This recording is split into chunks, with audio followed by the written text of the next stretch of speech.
Good morning friends. आज के accounts के क्लास में हम लोग अकाउंट्स के एमसीक्यू करेंगे।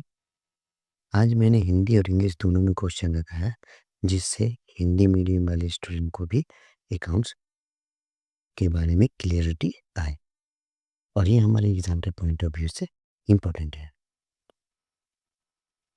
हमारा फर्स्ट क्वेश्चन है, एक मशीन का मूल्य 19 लाख रुपया है। मशीन की स्थापना शुल्क 1 लाख रुपया लगाई गई। मशीन की कार्यशील जीवन वो 5 वर्ष का है और शेष मूल्य 40,000 है।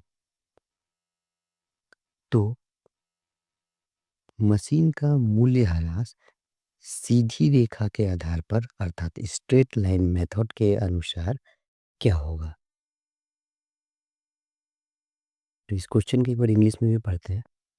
The original cost of machine is 90 lakh, machine installation charge is 1 lakh and the working life of the machine is 5 years and the residual value is 40,000. If the depreciation is charged on the straight line basis, the fourth year depreciation will be। तो चौथा साल का depreciation क्या होगा? सबसे पहला बात, ये जो चौथा साल बोला है ये कंफ्यूज करने के लिए बोला है, क्योंकि जब भी हम स्ट्रेट लाइन मेथड में डेप्रिसिएशन चार्ज करते हैं तो हर साल एक ही डेप्रिसिएशन चार्ज होगा।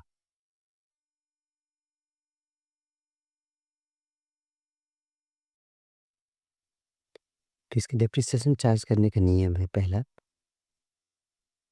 कॉस्ट ऑफ मशीन, सी मतलब कॉस्ट, प्लस आई मतलब installation charges, minus reducible value यानी इसको एस से डिनोट करते हैं, डिवाइडेड बाय एस्टिमेटेड लाइफ यानी वर्किंग लाइफ ऑफ मशीन, तो divided by estimated life of machine. Estimated life को हम इससे डिनोट कर देते हैं। तो यहाँ पर हम देखते हैं मेरा मशीन का कॉस्ट कितना था, 19 लाख रुपया। 1 लाख इंस्टॉलेशन चार्ज यानी टोटल कितना हो गया, 20 लाख।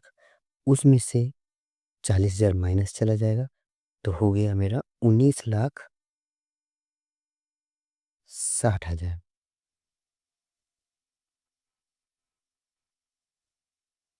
तो 19,60,000 को डिवाइडेड बाई 5 यानी 5 से डिवाइड करेंगे तो मेरा आंसर आ जाएगा 3,92,000 रुपये। तो इसका सही आंसर होगा 3,92,000।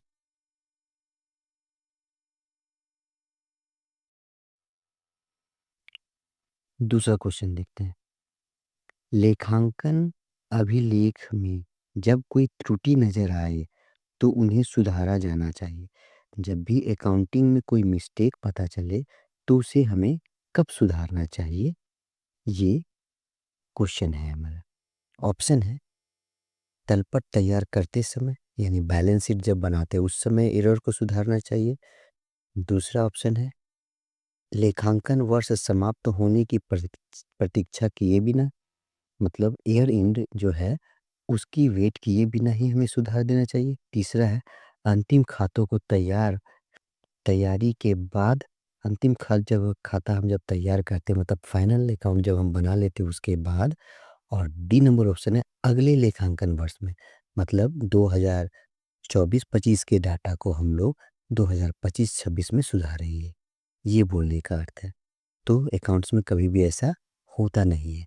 अगर हमको गलती आज मिली तो हम उसे आज ही ठीक कर लेंगे, उसे हम भविष्य के लिए नहीं छोड़ेंगे। अगर कोई गलती नहीं पता है तो वो हमें जब बैलेंस शीट बनाते समय या अकाउंट फाइनलाइजेशन करते समय पता चला तब हम उसे उसी समय सुधारेंगे, लेकिन जो गलती हमें पहले पता चल गई है उसे हमको पहले सुधार लेना होगा। तो इसका सही आंसर होगा ऑप्शन नंबर बी, मतलब लेखांकन वर्ष समाप्त होने की प्रतीक्षा किए बिना जिस दिन पता चला उसी दिन सुधार लेंगे।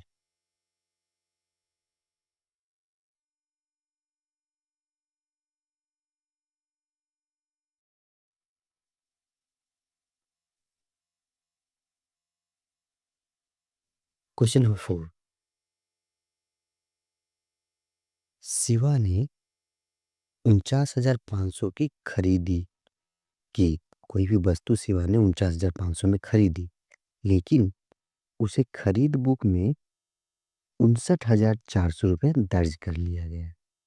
तो लाभ दिखेगा, कितना लाभ दिखेगा ये बताना है। इसको इंग्लिश में हम देखते हैं, अ purchase of 49,500 from Shiva was recorded in purchase day book 59,400.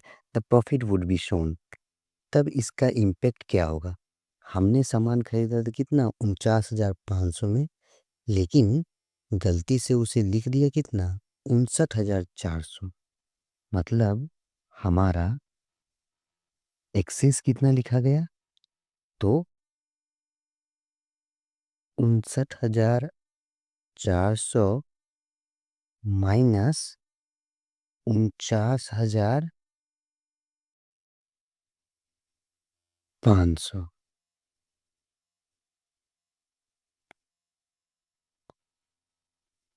तो हमारा एक्सेस बैलेंस होगा यहाँ पे 9,900।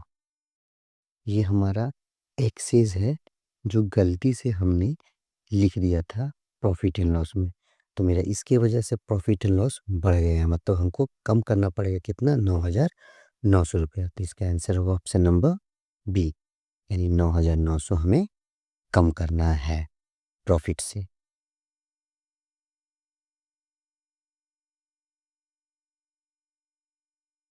नेक्स्ट क्वेश्चन नंबर 4, निम्नलिखित विवरणों से रोकड़ बही के अनुसार समयोजित बैंक विश्लेषण का पता लगाएं। केस बुक का बैलेंस दिया 1,60,000 के अनुसार अधिवर्ष प्राप्त चेक को कैश बुक में 2 बार दर्ज किया गया। 10,000 बैंक कॉलम में जमा पक्ष में नगदी 1,000 से कम किया गया। बैंक शुल्क 400 की राशि 2 बार दर्ज की गई। अब आइए हम इसे इंग्लिश में समझते क्या बोला है। The following details ascertain the adjustment of bank balance as per case book. Bank balance as per case book को एडजस्ट करना है।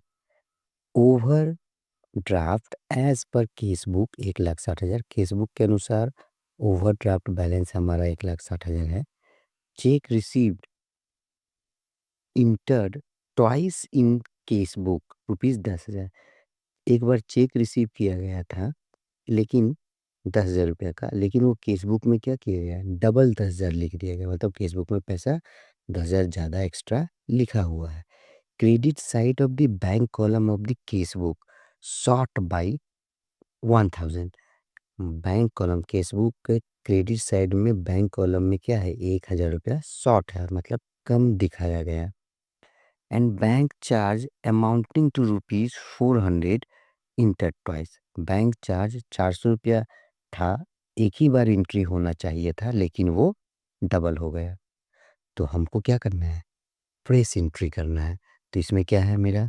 सबसे पहले मेरा केस बुक का ओवरड्राफ्ट बैलेंस कितना था? 1,60,000। 1,60,000। इसके साथ में हमको ऐड कितना करना पड़ेगा? जो केस बुक में हमें चेक रिसीव हुआ था उसके हम 2 बार ऐड कर चुके थे, हमको 2 बार ऐड नहीं करना, एक ही बार लेना है। यानी एक बार और लेंगे तो टोटल कितना हो जाएगा? 10,000 यहाँ पे ऐड किए। अब क्या करना है? तो हमारा टोटल हो गया कितना? 70,000। अब हमारा बोला गया है इसमें शॉर्ट ₹1,000। 1,000 रुपया मेरा कम था, तो 1,000 रुपया और ऐड कर देंगे।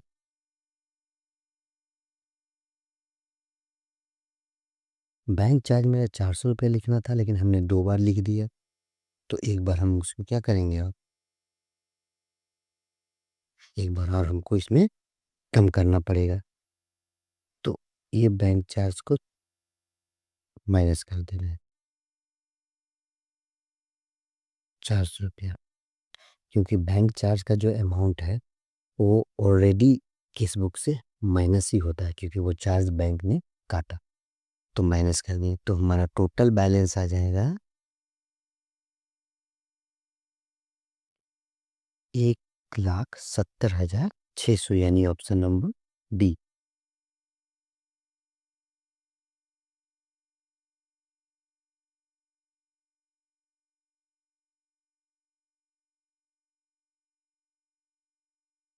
क्वेश्चन नंबर 5, जब पासबुक के अनुसार क्रेडिट बैलेंस बैंक समाधान विवरण का प्रथम बिंदु है तो बैंक शुल्क क्या होगा? When credit balance as per passbook is the starting point of the bank reconciliation statement, then the bank charge will be। जब बैंक रिकॉन्सिलेशन का स्टार्टिंग पॉइंट ही क्रेडिट बैलेंस से शुरू हो तब उस स्थिति में बैंक चार्ज को हम लोग क्या करेंगे? तो इसका ऑप्शन होगा ऑप्शन नंबर बी।